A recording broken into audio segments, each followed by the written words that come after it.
What is up, guys? Trodic Bush here with another video for the Way Back When series. Now, I apologize, there's no video uploaded yesterday as I was sick. I couldn't really talk, and most of my videos are voiceovers.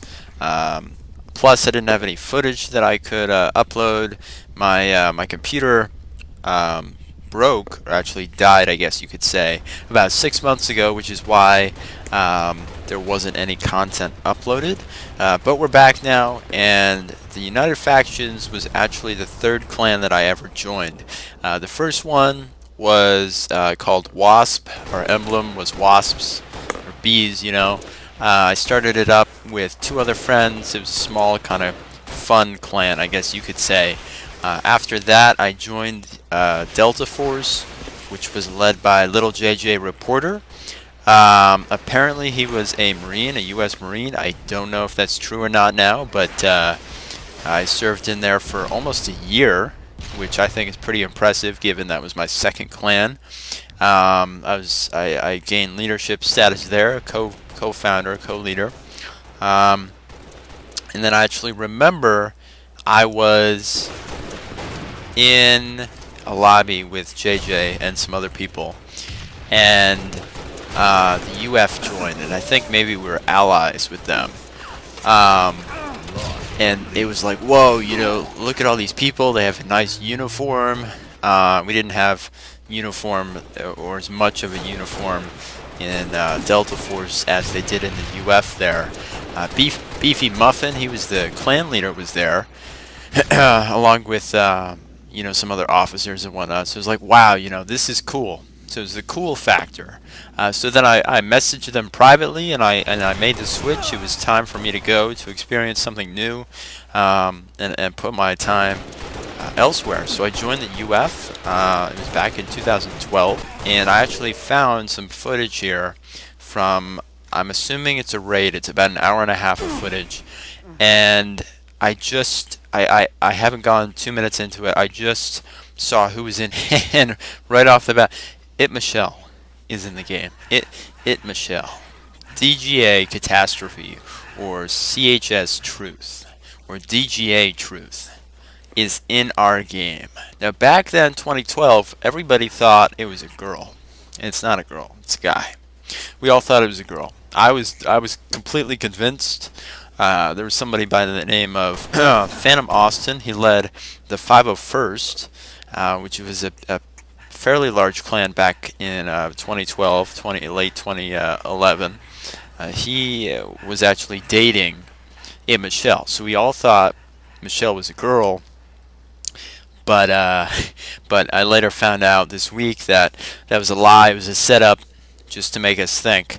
But anyways, back on the UF. So UF was led by Beefy Muffin. Now, he still leads the UF. I think they're on Halo 5. You know, I'm not too sure. I saw him on Halo 4 about a year ago. But they're still doing something. They're on multiple platforms now. You know, apparently successful. Now, the UF never had media. We never had a website. We never had YouTube. He didn't believe in that. He just believed in numbers and military, the military aspect of clans. Now, as you can see, there I am, UF Trodic Bush. I made it to 2-star general. It took me, I think I was in there for about a year.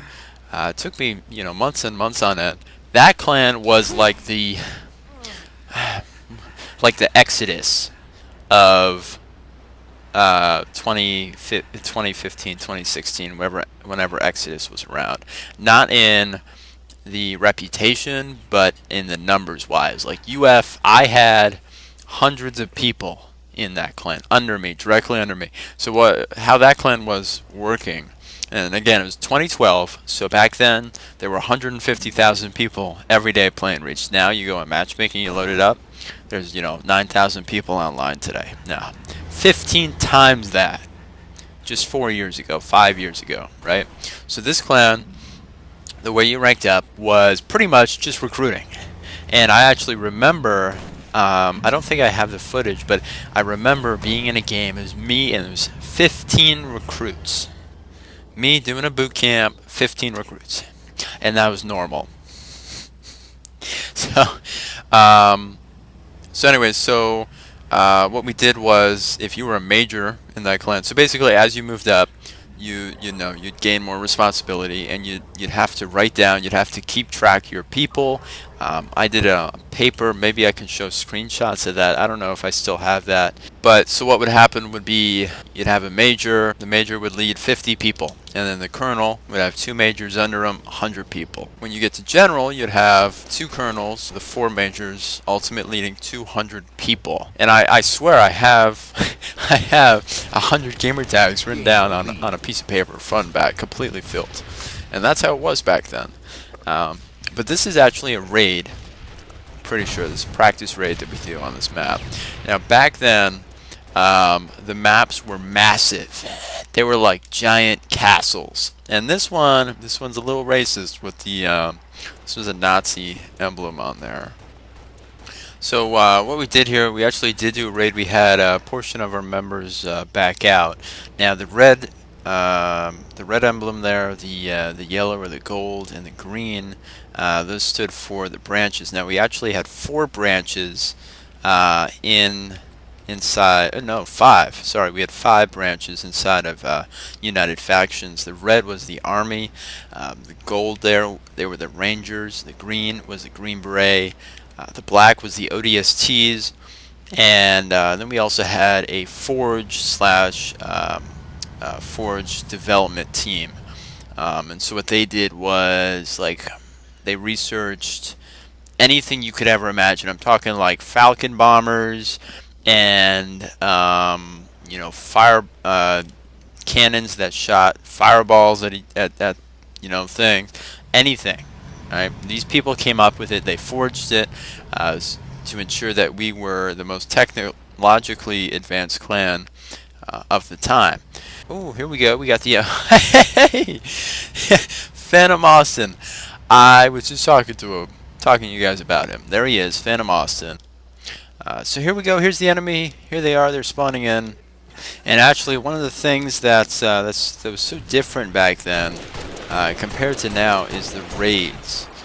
Raids back then, originally what it was there were 2 teams, red team, blue team. Yeah, that's right, you spawn as teams, right? Red team would spawn on the base, blue team would spawn elsewhere, you know, oftentimes all the way on the other side of Forge World. When you killed somebody in red team, they'd respawn in the base. That's what happened. It wasn't free for all, it was teams. So you'd have to take the base, take the front of the base at least, then contain red team at spawn, and if you managed to do that, by that time usually you got kicked, in which case you won, or they'd end the game. That's how raids were. You know, also with the weaponry, every single person defending this base, if they're not driving a Scorpion, has a sniper. And we'll just cycle through here. We got 2 tanks covering the door, sniper, sniper. He actually infiltrated the base. 3 snipers. There I am walking back. I died. They took me out. We gave him jetpack for whatever reason. I guess it's a huge base, so why not, right? There I am, looking pretty snazzy there with my grenadier helmet and shoulders. This is United Factions. I hope you guys enjoyed. Again, check back daily for more updates. Until next time, knowledge is power.